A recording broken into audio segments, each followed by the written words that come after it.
Untuk memahami Al-Quran ini, caranya bagaimana? Tentu mudah saja. Seperti contoh, kalau kita ingin mengerti caranya bikin tahu, jangan bertanya kepada montir mobil. Montir mobil ahli betul urusan mesin. Tapi kalau urusan tahu, tanya dong tukang tahu.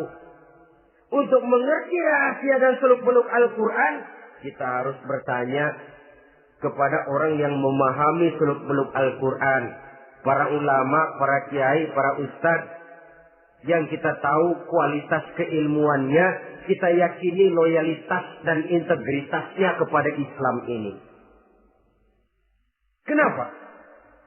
Ayat-ayat Quran itu elastis. Dia dibawa kemana saja mau. Ditafsirkan menurut kemauan orang bisa. Paling celaka kalau yang belajar tidak punya dasar, yang mengajar punya maksud lain. Sesat dan menyesatkan. Yang ngajar punya nafsu ambisi. Yang belajar tikus budak.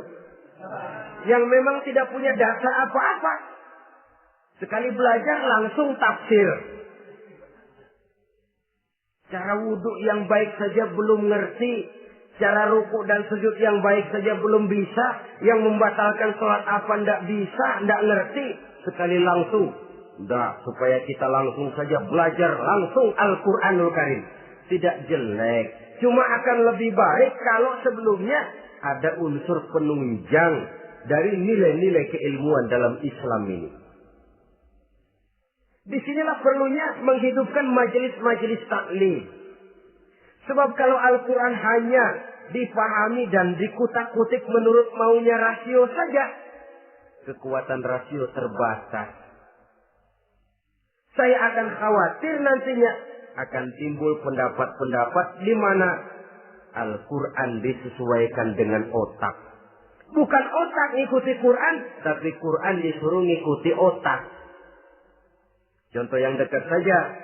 Kalau saudara ngukur kayu pakai meteran, itu kira-kira meteran ikut kayu, apa kayu ikut meteran? Ayo, kira-kira kayu ikut meteran, apa meteran ikut kayu?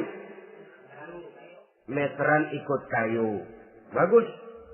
Kalau meteran ikut kayu, artinya nggak ada meteran benar di dunia ini. Kayunya kependekan, meterannya dipotong. Kan begitu loh. Meteran ikut kayu namanya. Bukan meteran ikut kayu, tapi kayu yang harus ikut meteran. Otak harus ikut wahyu. Jangan wahyu disuruh ikut otak. Manusia ikut Quran, jangan Quran disuruh ikut manusia. Dan kaum orientalis, ya, orang barat di luar Islam yang mendalami, mempelajari Islam dengan tujuan mencari kelemahan Islam untuk menghantam umat Islam. Itu sengaja mencari ayat-ayat yang mereka kumpulkan untuk menghantam umat Islam. Supaya mereka meragukan Qur'annya untuk kemudian pada suatu saat meninggalkan Qur'an sama sekali.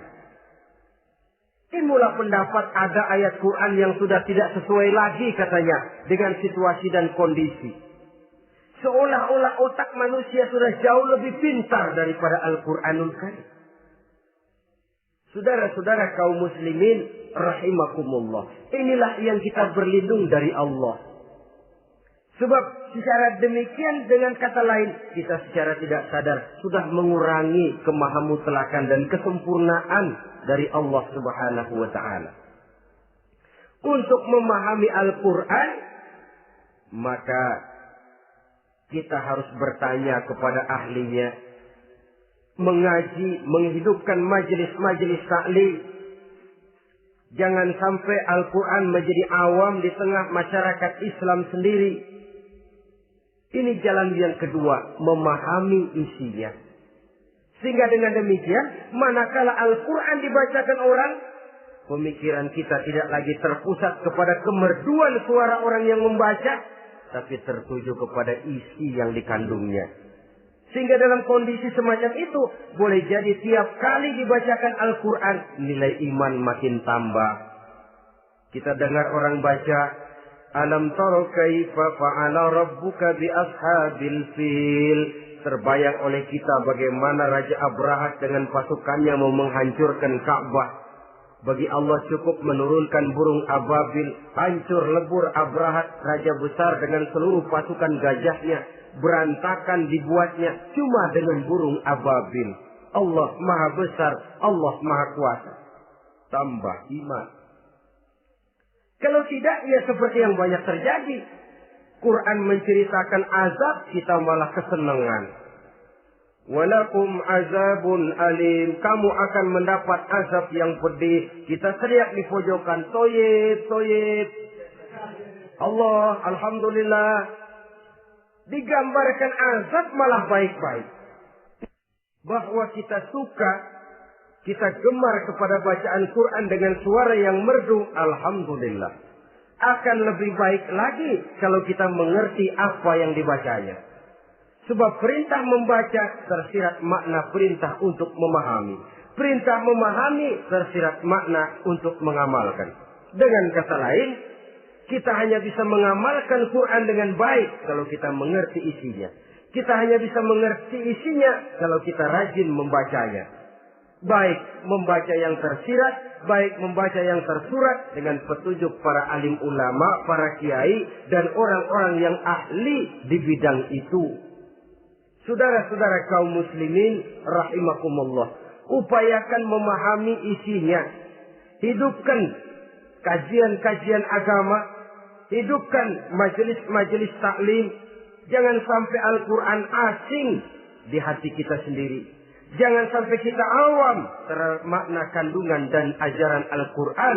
Sementara kita yakini bahwa dialah yang akan bisa membimbing kita menuju kebahagiaan sejak dari dunia sampai ke akhirat nanti.